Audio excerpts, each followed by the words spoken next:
બોટાદના રાણપુરમાં પણ કમોસમી વરસાદ વરસ્યો અને વરસાદના પગલે રસ્તા પર પાણી ફરી વળ્યા.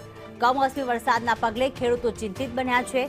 અણિયારી, કેરિયા અને ધારપીપળા તથા કિનારામાં વરસાદ વરસી રહ્યો છે. આ ઉપરાંત નાગનેશ, દેવળિયા અને બોડિયા તથા ખોખનિયામાં પણ વરસાદની શરૂઆત.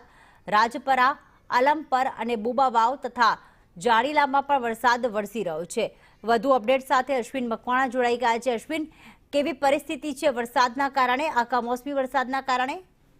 જી, ચોક્કસથી વાત કરવામાં આવે તો હવામાન વિભાગે વરસાદની આગાહી આપવામાં આવી છે. છેલ્લા 5 દિવસથી બોટાદ શહેરમાં તેમજ ગ્રામ્ય વિસ્તારમાં તેમજ તમામ તાલુકામાં વરસાદ વરસ્યો છે. ત્યારે વાત કરવામાં તો રાણપુર શહેર તાલુકા વહેલી સવારથી વરસાદનો માહોલ.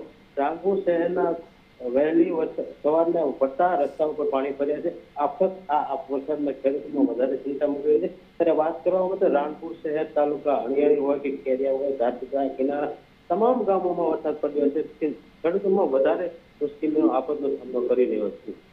આભાર તમામ વિગતો માટે.